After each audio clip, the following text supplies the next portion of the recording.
don't really know where to start with this. It's just ridiculous that somebody in the 21st century has to attack the idea that a bunch of elite benefit scroungers should occupy the position of head of state in a country that considers itself to be developed and civilized. I don't know.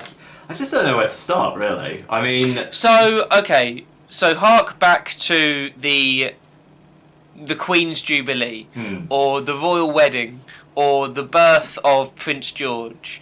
Did that not provide the country with a much needed boost of patriotism, of joy and nationalism? Yes, to a certain extent, it was the chance for a piss up. But did they not quite successfully bring together a country that, more often than not these days, is being torn apart by the differences that we see between us? Scotland are going to vote on independence next year. We have massive gaps between rich and poor. We have a north-south divide. We still have very differing cultural extremes within the country. Immigration. But the Queen and the royal family is something that we can all unite. Not under, but we can unite for them. And yes, at the end of the day, we are going to just use them as an excuse for a piss up and a holiday. But I think that they have a very important role in the unity, and they are part of the glue, not the exclusive glue. They're not the exclusive glue. They're not a Pritt stick, but they are part of the stuff that sticks us all together as a country. And I think that we should celebrate that and be proud of the history that we have. It was very kind of you to list all the failings of the second Elizabethan era.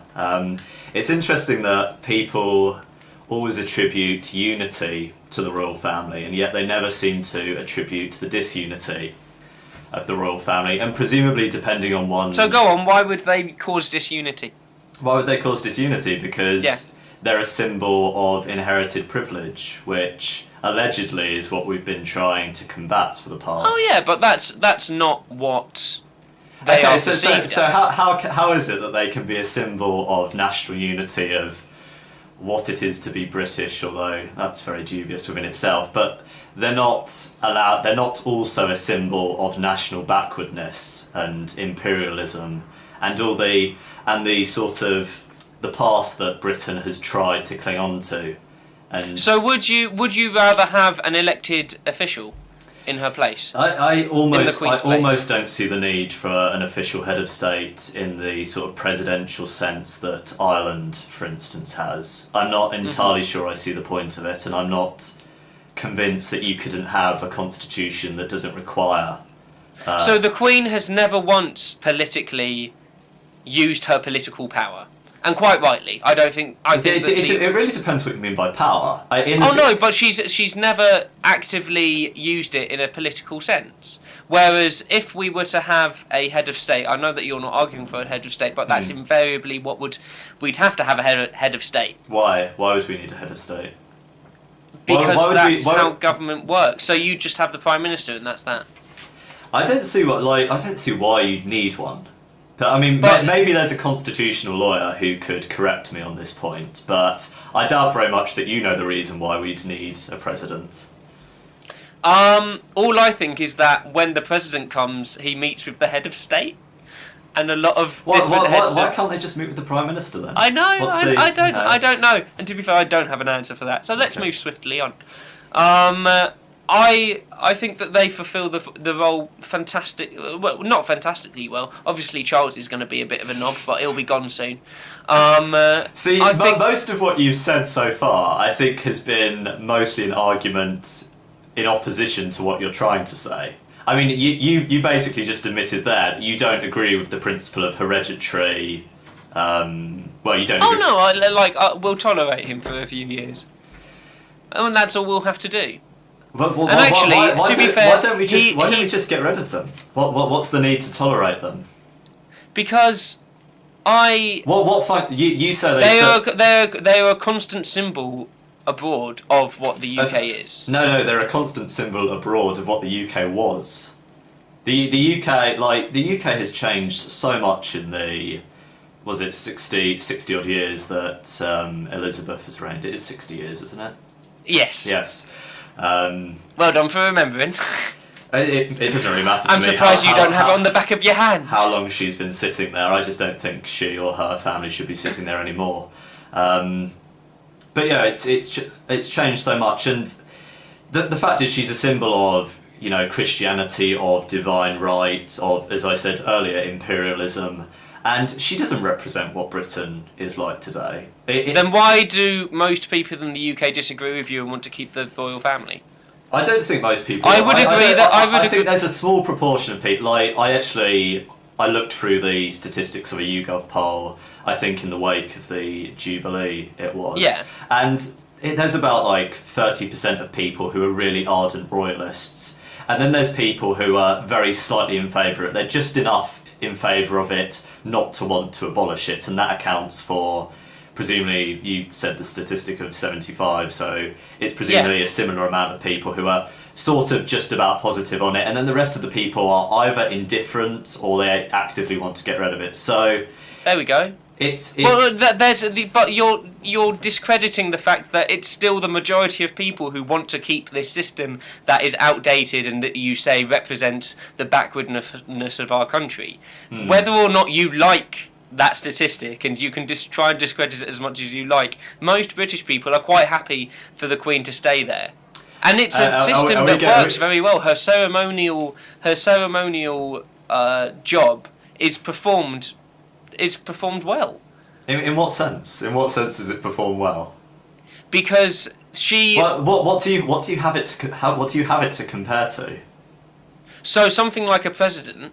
The president actually, in realistic terms, does not have an awful lot of power over the governance of the individual states and of the law-making process in the United States. Yes. The Queen has that role and oversees it ceremonially without having to have all of the hoo-ha of an election. Right. And I'm not really sure what your point is there. The idea neither am I there. That having someone part of me accepts the fact that I'm flogging a dead horse, but I do. Have you just admitted you're wrong? Because we can wrap this up and I can go to the pub. You know. No, to be completely honest. In an ideal world, we wouldn't have a monarchy. A monarchy is a really stupid way of doing things, but I think that I like the fact that she's there. I just like it, Jimmy. I just like the fact that we have a royal family that we can be proud of, and she is a constant symbol who is always there. Prime ministers come and go, and they can be dickheads or they can be alright. But the Queen has always been there, and she's invariably been perceived as being an alright bird. Whereas... I don't want to change that. I like that. What do you mean? What do you mean though? She's been perceived as being an alright bird. She's been perceived that way because marketing. Yeah, just essentially, you know. Well, I've been marketed to very well, and I don't want to change it. She has been marketed very well, you know, considering what they had to work with. I'm very impressed with what they've done. Okay, let's not turn these into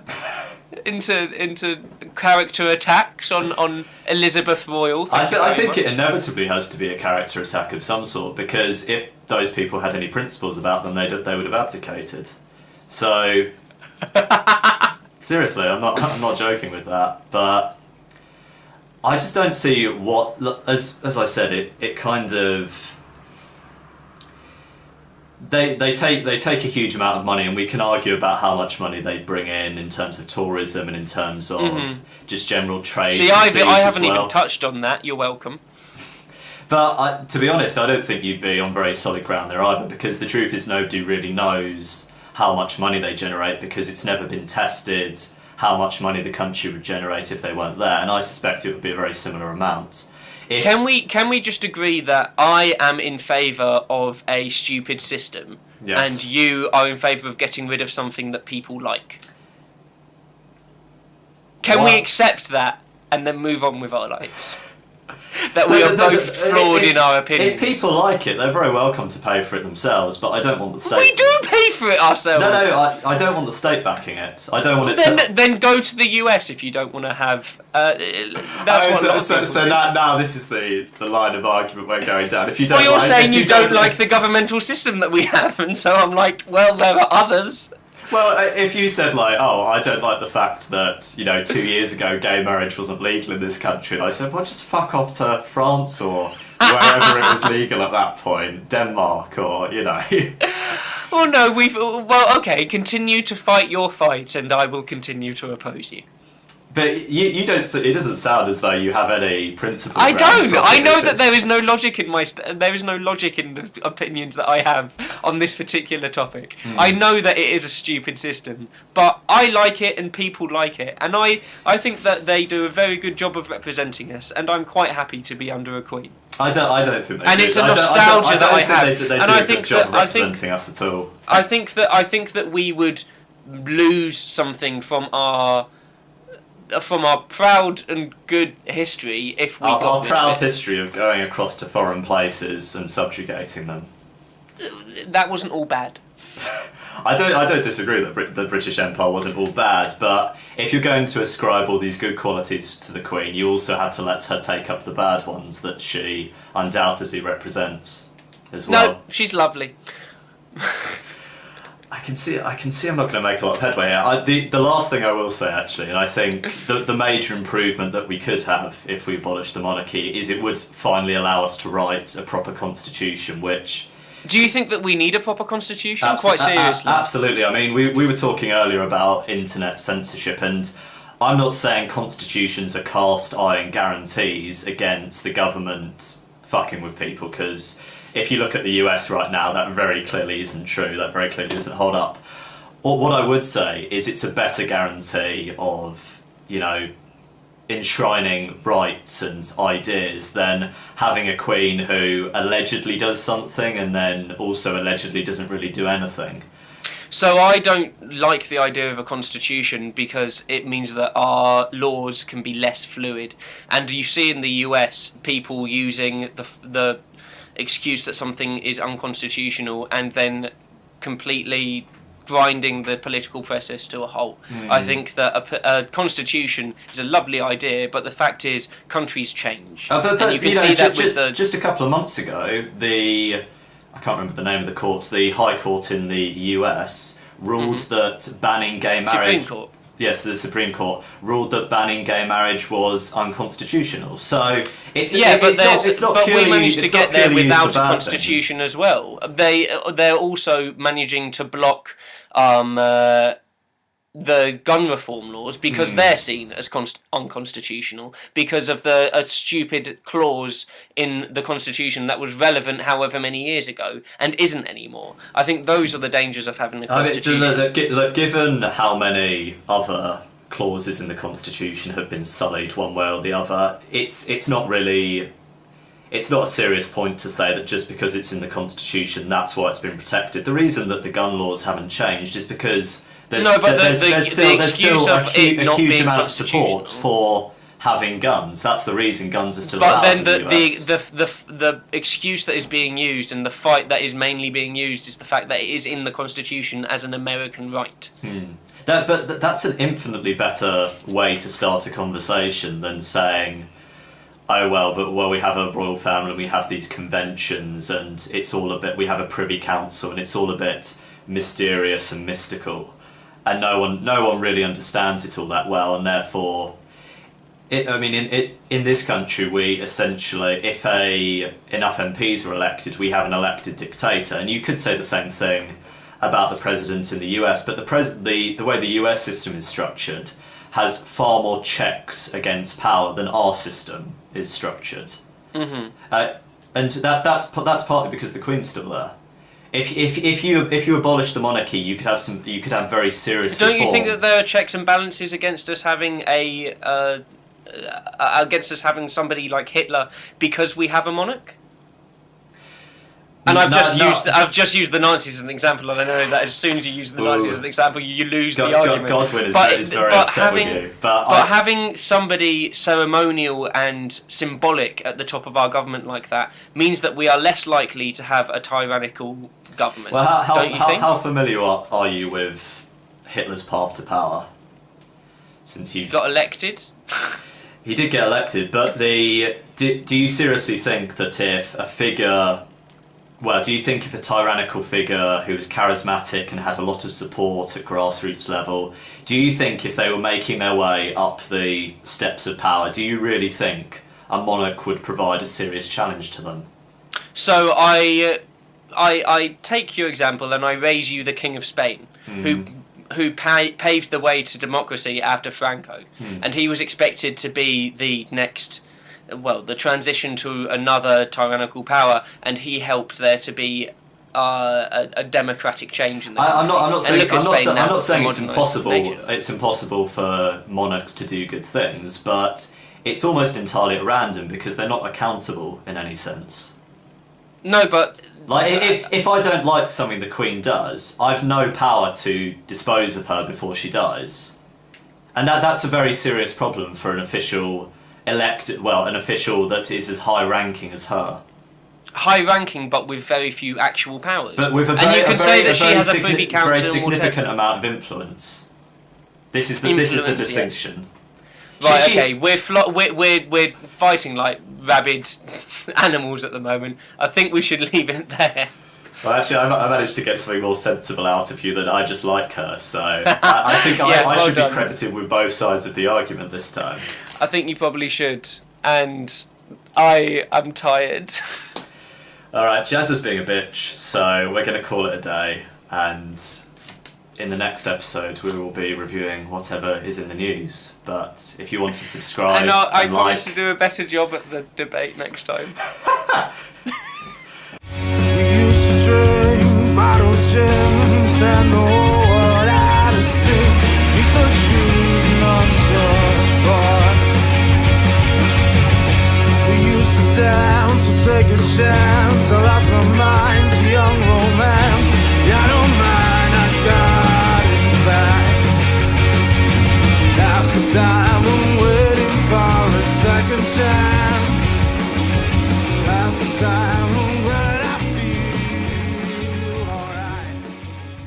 75. I've been through the figures before. It's not as high as people have said. It is that high.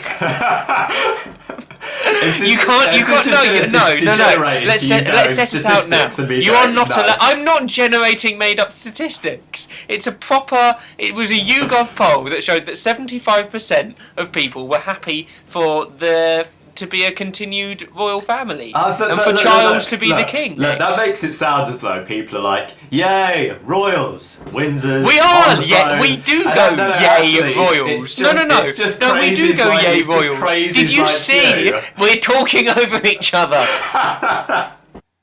Did you see the Jubilee? The Jubilee was literally us going, "Yay, royals," in the pouring rain across the Thames. Alright, how many people were at the Jubilee celebration? A shitload! Okay, was it 75% of the country? No, it wasn't 75% of the country, but that if 75% had the chance to go, they would.